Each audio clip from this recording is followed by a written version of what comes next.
dice.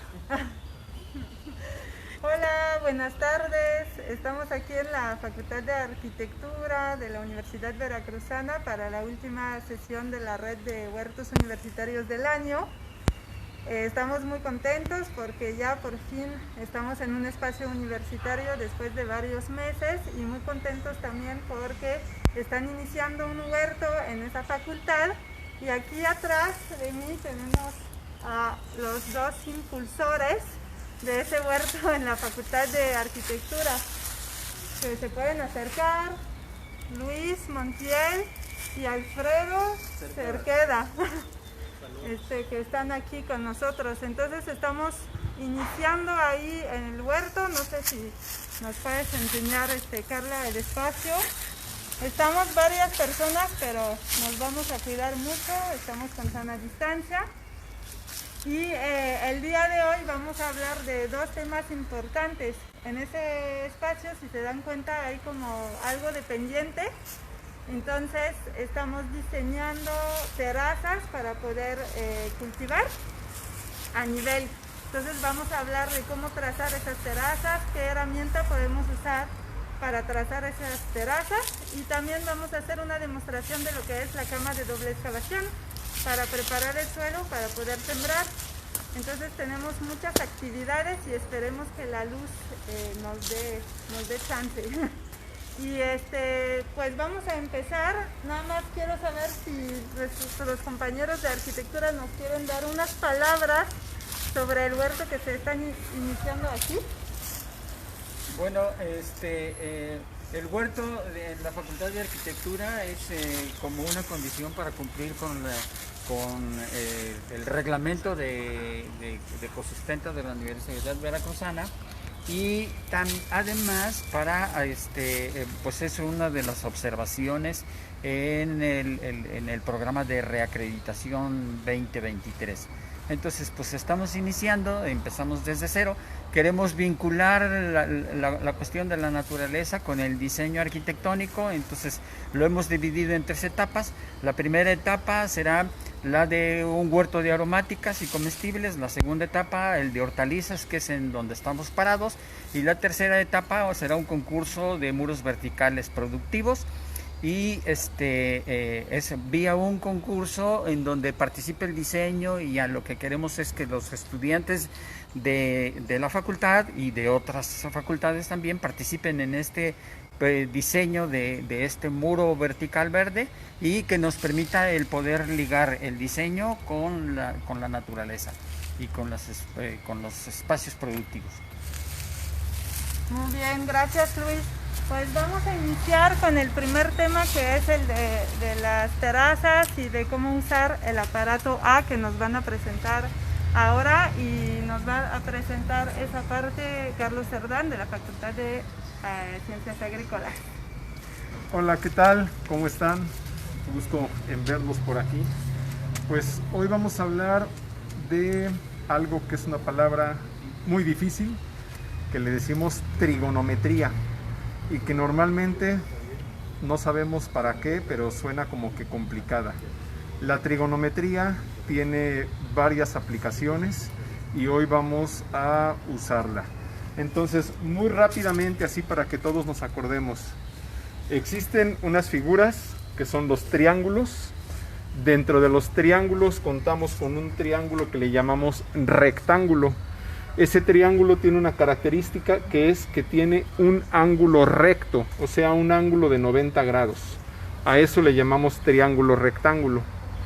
Y para que nos acordemos también, el lado que no hace ángulo recto se le llama la hipotenusa. Si nosotros decimos que estamos aquí parados y que este es nuestro ángulo, entonces a de este lado le vamos a llamar el cateto opuesto, y al que está cerca, cateto adyacente. O sea, este lado sería el cateto adyacente, este lado el cateto opuesto, esto es la hipotenusa. Y hay muchas funciones que nosotros podemos aplicar. Eso es teoría, no lo vamos a ver hoy. Hoy vamos a ver la parte práctica. Pero entonces, solo para recordar, la teoría es que tenemos las funciones trigonométricas del seno, el coseno, la tangente, y lo contrario a eso, lo contrario a la tangente, el inverso, perdón, más bien, el inverso a la tangente es la cotangente, el inverso al coseno es la secante, y el inverso al seno es la cosecante. Dos ejemplos muy rápidos donde aplicamos funciones trigonométricas. Si tenemos aquí a este señor y quiere ver cuánto mide este árbol, es muy complicado subirse al árbol y medirlo. Entonces, si nosotros pensamos que este señor está haciendo esto, que este señor está aquí viendo, esta es la altura del árbol, aquí tenemos nuevamente un triángulo rectángulo, este es el ángulo recto, este es el ángulo con el que lo está viendo, esto sería la hipotenusa, esto sería el cateto adyacente y este sería el cateto opuesto. Y otra aplicación es lo que vamos a hacer ahorita, medir pendientes. Supongamos que esto es una cuesta de una colina, donde aquí hay una personita que está aquí abajo. Entonces la forma de medir la pendiente va a ser también un triángulo rectángulo, donde hay un ángulo y lo que nosotros vamos a medir es el ángulo de inclinación de la hipotenusa. ¿Cuál es la diferencia? ¿Por qué tenemos diferentes fórmulas? Porque si estamos en el árbol, lo que nos interesa es la altura del árbol, lo que le llamamos cateto opuesto. Si estamos en una pendiente, lo que nos interesa es el ángulo de inclinación de la hipotenusa. Entonces usaremos otras fórmulas. Vamos a la aplicación. Entonces nos venimos por acá.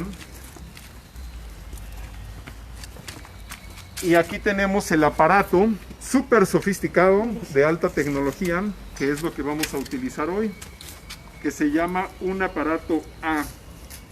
Ese nombre va a ser difícil que se nos olvide, porque en realidad tiene la forma de una A mayúscula. Aquí está la A y por eso se llama aparato A. Se quebraron la cabeza poniéndole el nombre. ¿Cómo se construye este aparato A?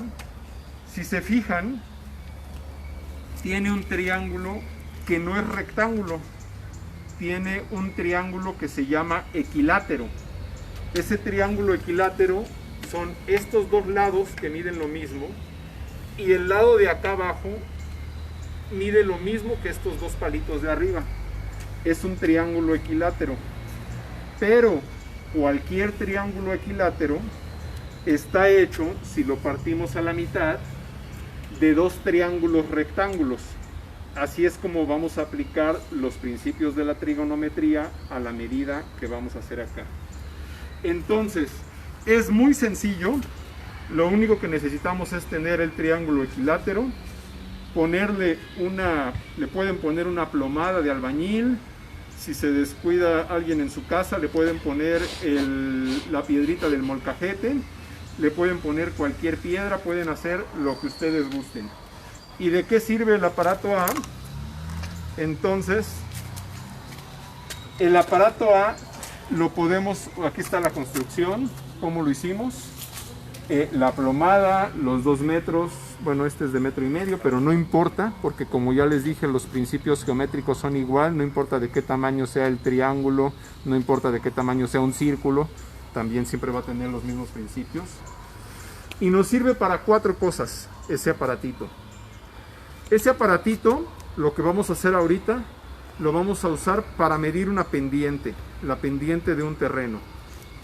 Nos puede servir también para sembrar en curvas de nivel. Muchas veces no necesitamos medir la pendiente, llegamos a un lugar y sabemos que ya está muy inclinado y que entonces si pusiéramos, por ejemplo, las líneas del cultivo, ya sea maíz, sea café, sea lo que querramos hacer, si las ponemos de arriba hacia abajo, cuando llueva todo se va a erosionar, todo se va a perder. Entonces tenemos que sembrar a lo que le llamamos curvas a nivel, ir sembrando en contra de la pendiente. ir sembrando de esta forma nuestros frutos, nuestras plantas que vayamos poniendo, hacerlas en contra la pendiente va a ir así, hacia abajo, nosotros vamos a ir evitando esa pendiente. Bueno, también nos sirve ese aparato A para que nuestras terrazas queden niveladas, para que nos queden todas sin pendiente o a pendiente cero, sin pendiente, para hacer que así no tengamos problemas de erosión. O la última aplicación del aparato A es cuando necesitamos una pendiente. Y un ejemplo muy común, de hecho, si buscan aquí en el YouTube de Veracruz Agropecuario, podrán ver un ejemplo aquí en Coatepec, en el Teplanmán Chantico, que es una huerta agroecológica muy cercana. Me acerco porque va pasando un camión. Ahí podrán ver un ejemplo de cómo conducir el agua. Entonces ellos quieren hacer un caminito con 7% de pendiente. ¿Por qué 7% de pendiente? Porque si lo hacen más alejado, con más pendiente, el agua va a correr muy rápido y va a erosionar, y si lo hacen con menos pendiente, el agua no va a fluir. Entonces, eso es otro posible ejemplo, como si yo deseo una pendiente, irla nivelando con este aparato. Bueno, aquí tenemos una tablita que significa la distancia que debe de haber para diferentes cultivos de acuerdo a la pendiente del terreno entre las diferentes curvas de nivel. Y entonces de este lado están los granos de hortalizas y de este lado están cultivos perennes. ¿A qué distancia podríamos ponerlos si tenemos diferentes pendientes? Todo esto lo podremos ir viendo. Como no se ve muy bien, mejor pasamos al ejemplo práctico.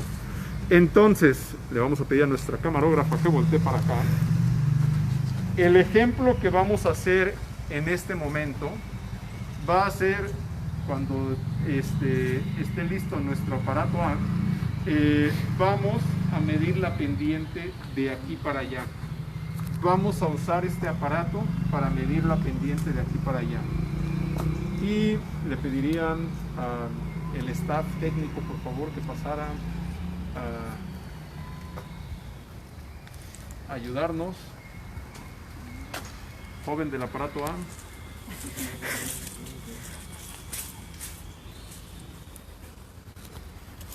Entonces, ¿qué es lo? Bueno, antes tal vez aquí, si la camarógrafa se acerca. Aquí ya marcamos, bueno, aquí esto no está completamente derechito, pero así sería. Aquí ya marcamos y arriba pusimos unas pequeñas marcas donde ya calibramos el aparato y sabemos que aquí está a 0% de pendiente. Si nos movemos tantito para acá, estaría, bueno, por ahí sería el 7% de pendiente. Si lo muevo para el otro lado, aquí sería un 7% de pendiente. Aquí sería un 10% de pendiente. Aquí sería un 20% de pendiente. Y si el terreno fuera así y el aparato A lo tuviéramos que poner de esta forma, tendríamos un 30% de pendiente. Un 100% de pendiente significa que estamos a 45 grados de inclinación, que por cada metro que avancemos vamos a subir un metro. A eso le llamamos un 100% de pendiente. Entonces, entre lo que explicábamos hace ratito de las funciones trigonométricas y los grados, tenemos que hacer la correspondencia, porque 45 grados equivale a 100%. Aquí ahorita es mucho más fácil verlo en porcentaje, pero recordemos que realmente lo que estamos haciendo somos grados en un triángulo. Entonces, bueno, ¿cómo vamos a usar este aparato para medir pendiente? Pásese usted para acá, camarógrafa. ¿cómo vamos a usar este aparato para medir pendiente? Les dije ya que tiene en su base, donde no tiene palito, 1.50, igual que lo que tiene de este lado e igual que lo que tiene de este lado, porque es un triángulo equilátero. Empezamos y lo que queremos es medir desde aquí, desde este punto que es donde los compañeros de arquitectura van a empezar a poner sus camas, hasta allá abajo. Bueno, de entrada podemos ver que hay pendiente. Aquí estoy más alto que allá arriba. La pregunta o lo que vamos a hacer con esta demostración práctica es saber cuánto es esa pendiente. Entonces, ¿qué es lo que vamos a hacer? Aquí nivelamos, y es muy sencillo de usar este aparato, y por eso es que es tan práctico de usar en campo, porque incluso sin las funciones trigonométricas que vimos allá lo podemos aplicar. Lo primero es ponerlo en cero, y ya que está nuestra piedrita del molcajete o nuestro nivel en cero, entonces le pedimos a un compañero que nos ayude a medir ahí la diferencia. No sé si se puede acercar nuestra camarógrafa y ver. Ahí debe de haber como 20 centímetros. Sí, 26 centímetros. Voltea el flexómetro, por favor. Ponlo derechito.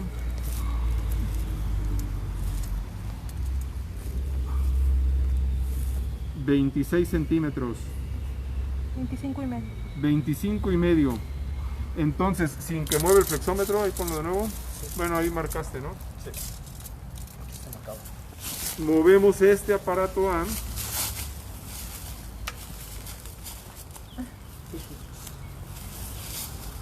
Nos volvemos a poner sobre esta recta que ya marcamos. Tenemos que volver a calibrar. Y ahora vete para abajo. Ahí está calibrado. Ahí, espérame tantito. Es que me pega con el hilo de abajo.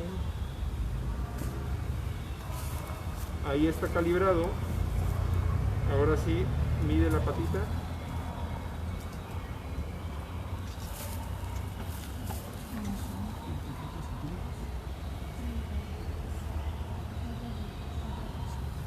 Tenemos que ir apuntando. En el punto 1 tuvimos 25.5, en el punto 2 tenemos 33. Nos vamos y le pego una pedrada aquí al compañero. Aquí hay una pregunta que voy haciendo mientras. Ajá. La escala de 0 en adelante, ¿cuántos centímetros tienen? Me imagino que se refiere a del 0 al 7%, ¿cuántos centímetros tiene? ¿O cómo podemos calcular eso? Ok, vamos a recordar que los triángulos vienen en grados. El porcentaje se lo damos nosotros porque es lo más fácil, que es mucho más fácil pensar en porcentaje que en grados. Si yo le digo la pendiente está de 3.5 grados, es como que muy complicado. Entonces es más fácil pensar en porcentaje a pensar en grados. Aquí esto que ven ustedes, estas marquitas, si se fijan, no están al mismo tamaño. Si se fijan, el 7% está aquí, que son las primeras dos. De ahí sigue esta que es del 10. Vean del 0 al 10 lo que hay. Entre el 10 y el 20 vean lo que hay. Y entre el 20 y el 30 hay otra distancia. ¿Esto por qué? Porque esto es porcentaje, esto no son grados, que no se nos olvide. Entonces, ¿qué significa 30% de pendiente? Muy fácil, que en un metro yo subo 30 centímetros. Eso significa 30% de pendiente. Como este aparato mide 1.50 abajo, 30% significaría que en 1,5 metros yo subo 45 centímetros. Eso es lo que significa estas marquitas que están aquí abajo. Y así lo podemos hacer para el 10%, para el 20%, para el 25%, para el 30%, para el porcentaje que querramos. ¿Cuántos centímetros ya estoy subiendo en la misma distancia? Entonces, espero que con eso quede contestada la pregunta. Rafa quiere hacer una aportación. A ver, Nada más para responderla como totalmente la pregunta, ¿qué distancia va a haber entre esos números que Carlos nos está presentando en este aparato? Va a ser en función al tamaño que tengamos de aparato A. O sea, ahora si nosotros le decimos tiene 3 centímetros del 0 al 7%, si su aparato A tiene otras dimensiones, seguramente será otra distancia en centímetros lo que va a tener, ya reforzado con esto que Carlos les explica, que es el porcentaje y no los grados. Pero si no, la distancia de estas se las podríamos decir, pero va a ser una mentira si ustedes tienen un aparato de otro tamaño. bueno, entonces seguimos, ya no me acuerdo si este ya lo mediste. Este es el punto 3. Este es el punto 3, lo calibramos a 0.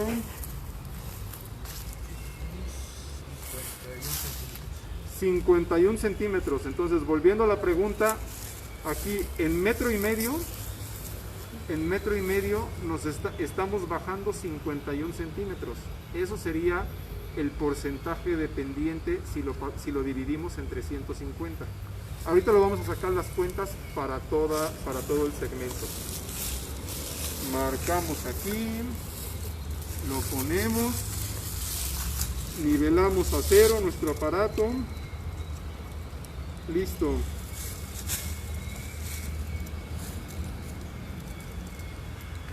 No es panza, es la chamarra.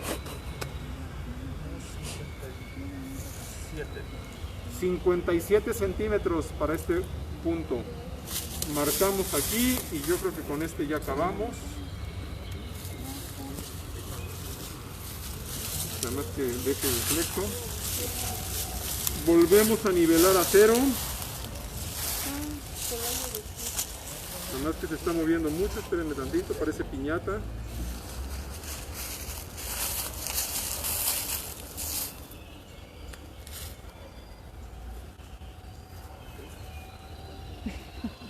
Ahí ya, que no se mueva. Bien, ahí listo.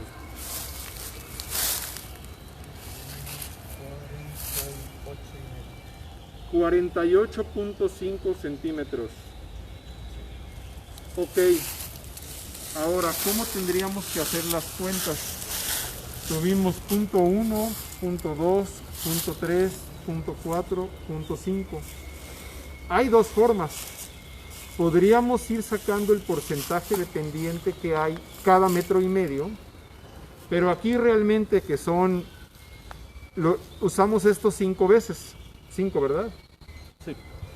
Si lo usamos 5 veces y mide metro y medio, quiere decir que el terreno mide 5 veces metro y medio, o sea, 7.5 metros, o sea, 750 centímetros.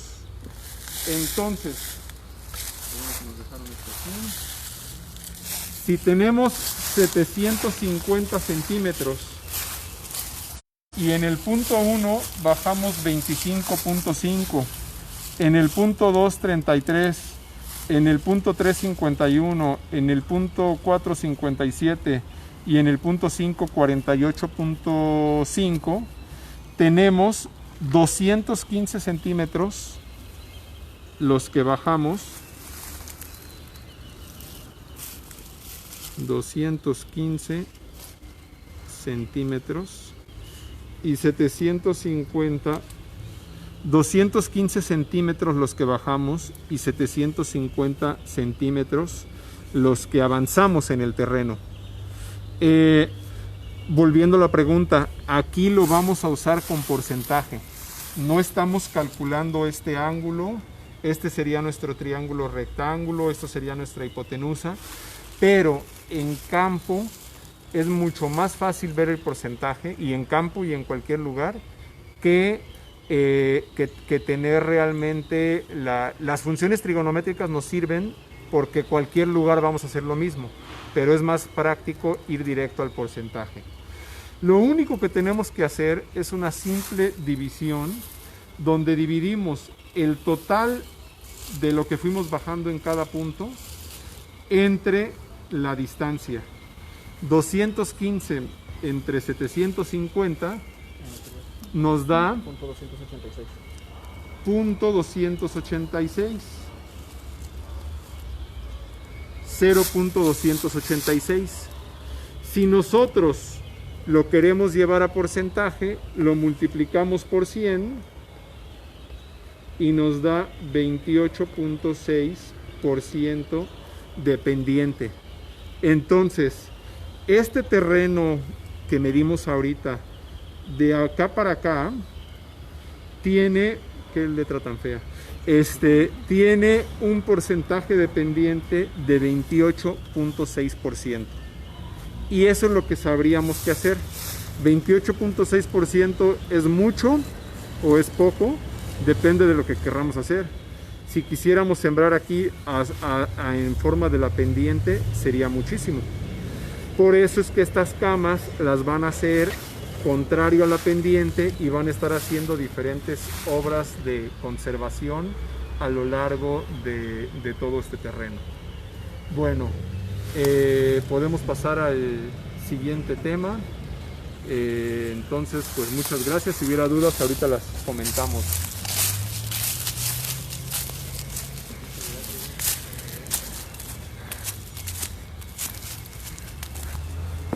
Listo. Pues ya vimos cómo usar el aparato A para diferentes cosas. La demostración fue para calcular el pendiente, pero también, como lo vieron, pues sirve de ahí para trazar las curvas a nivel, para poder sembrar muchas cosas y también para usar como un nivel para poder anivelar las terrazas en este caso. No sé si se ve aquí el diseño del huerto. Hemos tratado de marcar con estacas y con hilo azul las camas de cultivo que se van a trazar.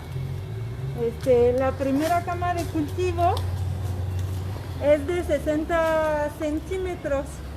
¿Por qué 60 centímetros? Porque cuando yo paso aquí, que sería como lo que va a ser el pasillo, yo puedo trabajar muy bien hasta aquí. Mi mano alcanza hasta aquí sin que yo tenga que pisar esa cama de cultivo. Entonces, la distancia de 60 es lo ideal. Pero ¿qué pasa si yo tengo pasillo de cada lado de la cama? Como en este caso, aquí tengo un pasillo y aquí tengo otro.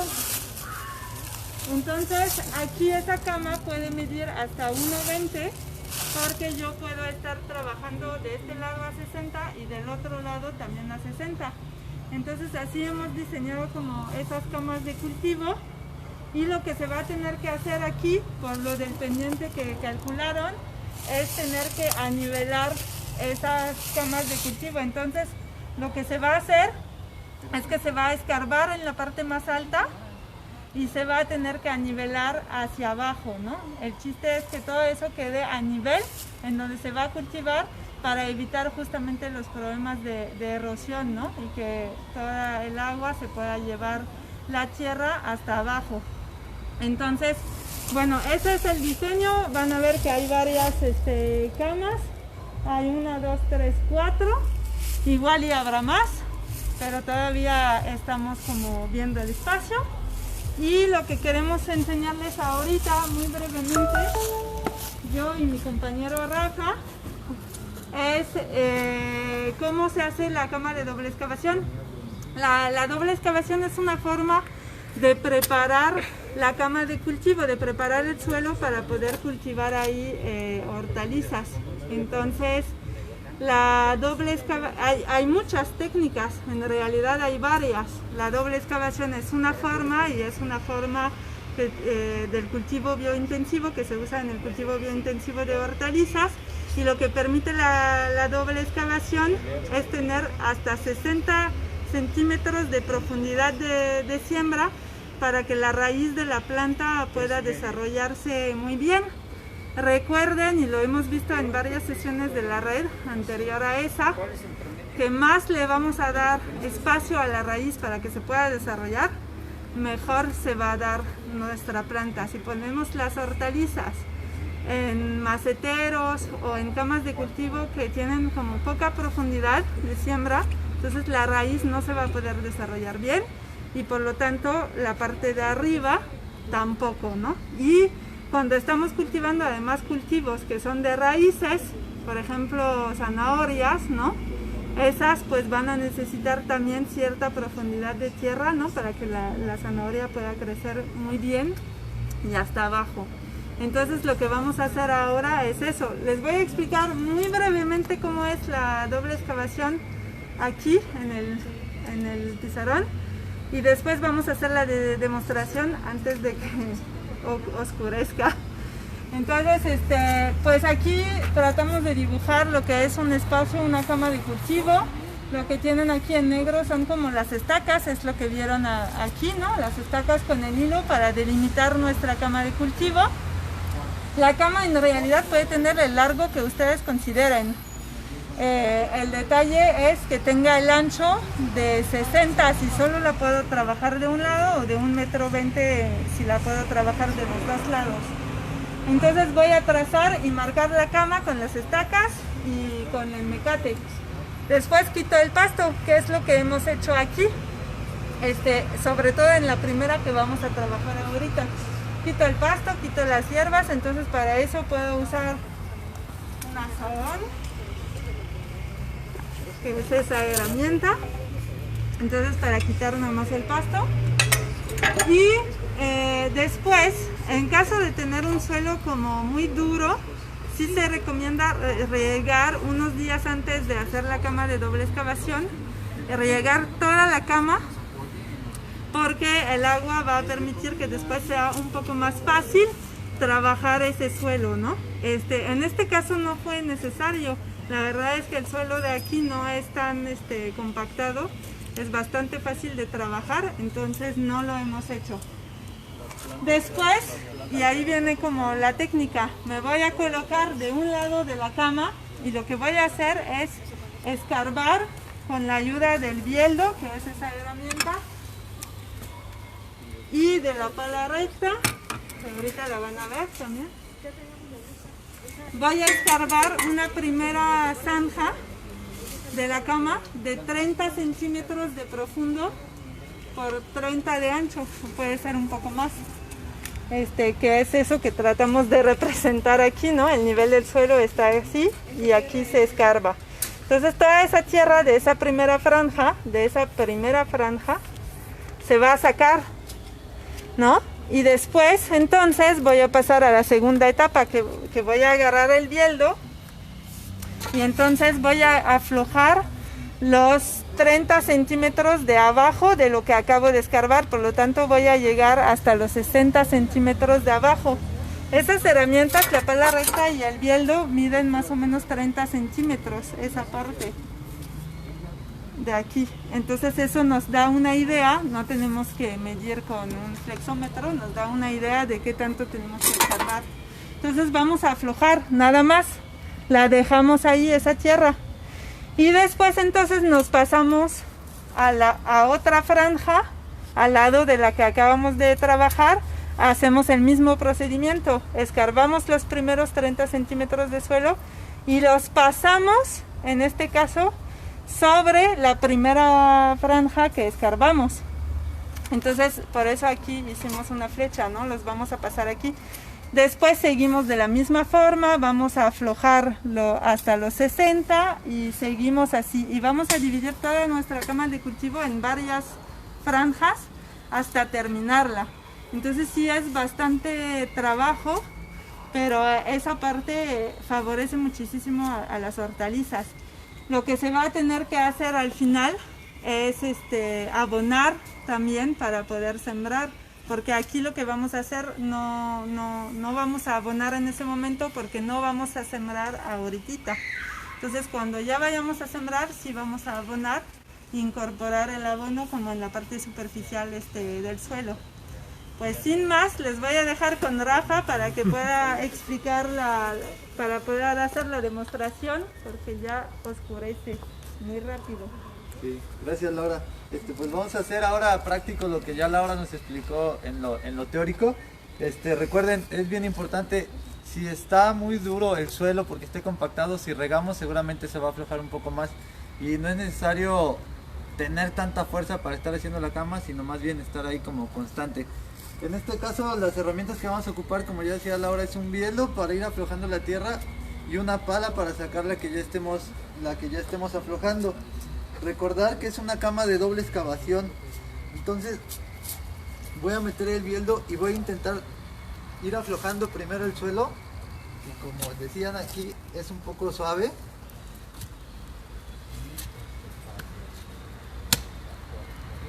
Para que tengan referencia, un bieldo tiene poquito menos de 30 centímetros y una pala tiene un poquito más. Entonces, si sacamos esa cantidad de suelo, ya tenemos la primera parte de la cama, que es retirar 30 centímetros de suelo.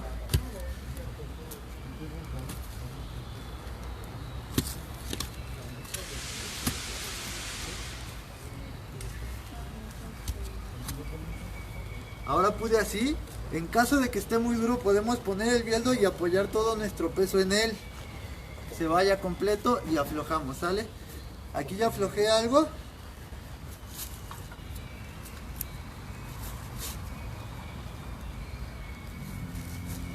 Voy a sacar con la pala, como ya Laura nos decía, hacia un lado de la cama, la primera parte, para poder ir incorporando.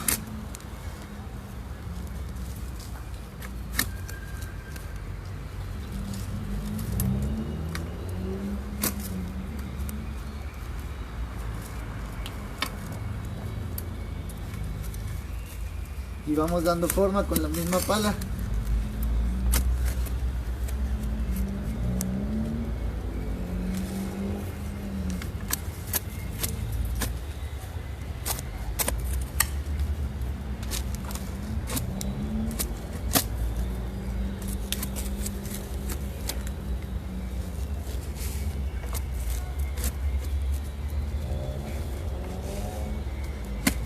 Ya Laura se está riendo de mí, de que ya no puedo.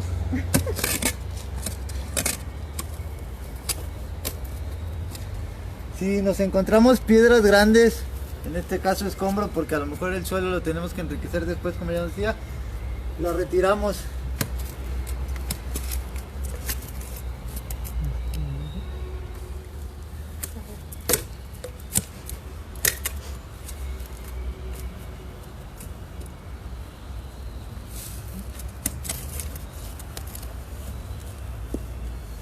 Entonces, para ganarle a la luz, tenemos aproximadamente ya 30 centímetros que extrajimos el suelo, y vamos otra vez con el bieldo a aflojar otros 30 centímetros más para tener esta doble profundidad. Es por eso que se llama cama de doble excavación.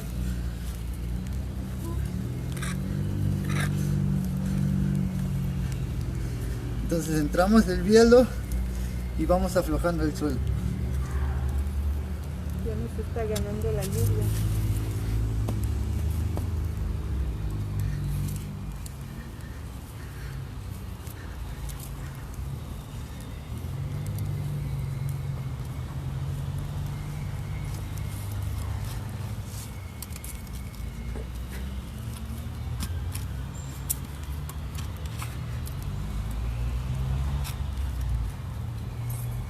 Y con esto generamos los 60 centímetros de profundidad que queremos para que nuestras hortalizas tengan la facilidad de desarrollar las raíces.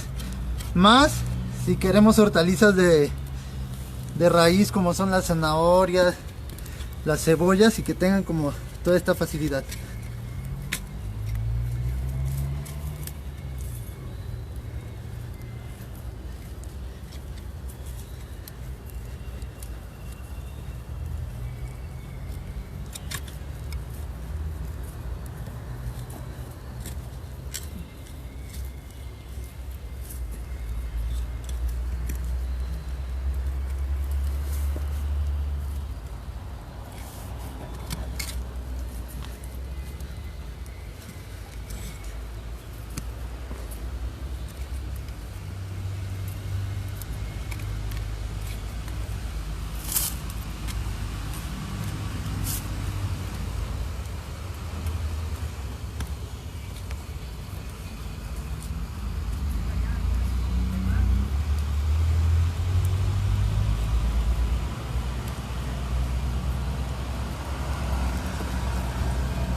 Entonces ahí ya tengo mis 30 centímetros de la primer profundidad y aproximadamente ya 30 centímetros sueltos.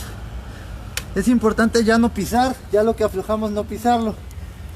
¿Y qué empezamos a hacer? Como ya mencionaba Laura, tomamos otra vez 30 centímetros hacia acá y este suelo ya lo podemos ir incorporando a la primera parte, igual ya sin compactarlo.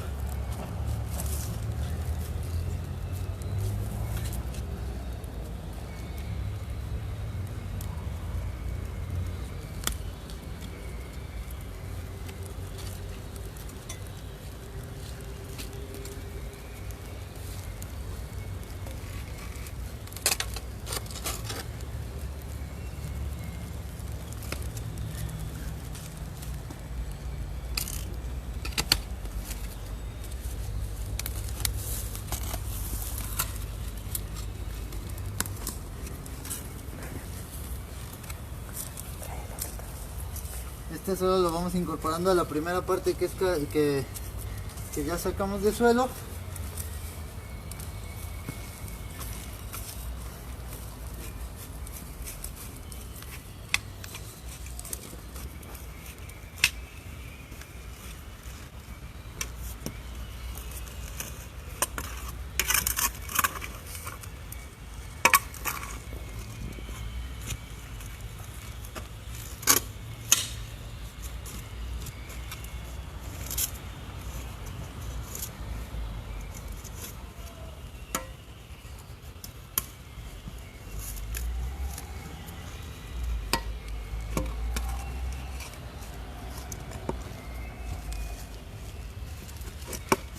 Y vamos repitiendo.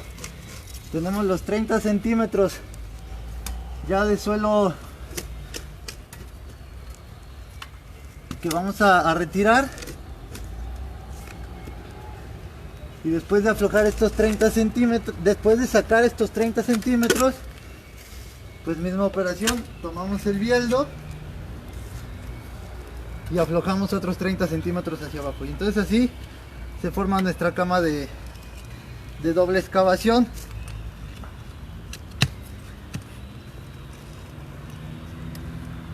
Si encuentran piedras, ahí sí va a ser necesario apoyarse tal vez de un pico o de una barreta, si fueran piedras muy grandes.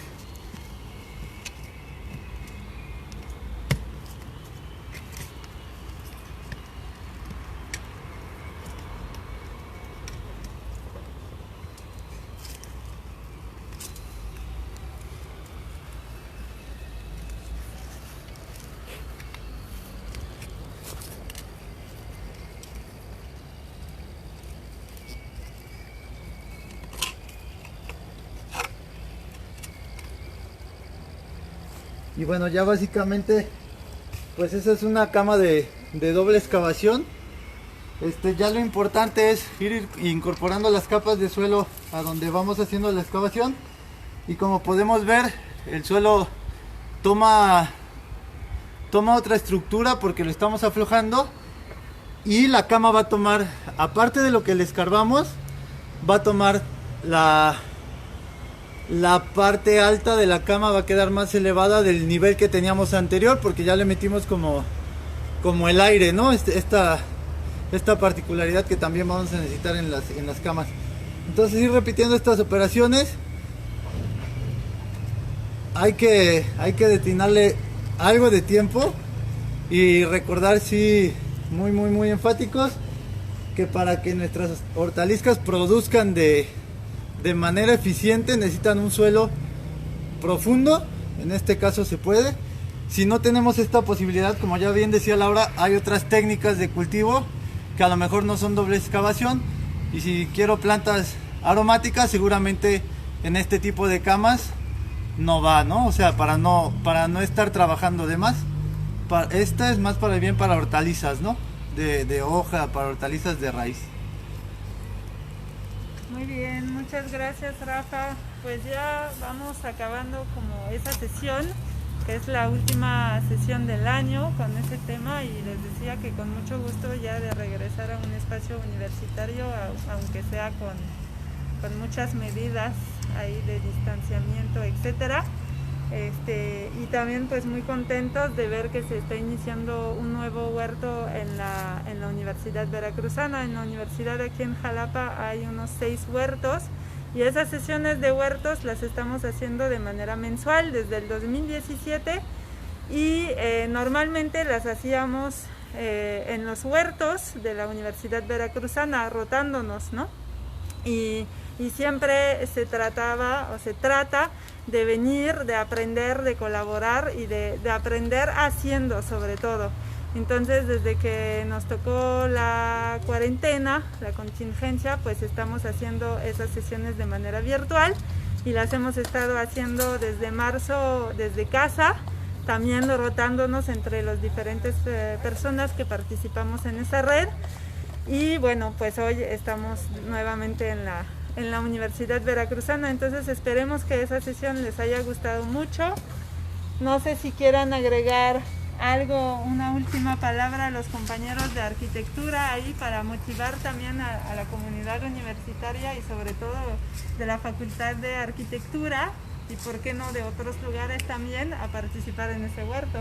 Claro, sí, yo invitaría a todos los alumnos, ahorita en este momento no, pero regresando, ojalá regresando y tan pronto ya estemos recibiendo clases presenciales, a sumarse a este proyecto.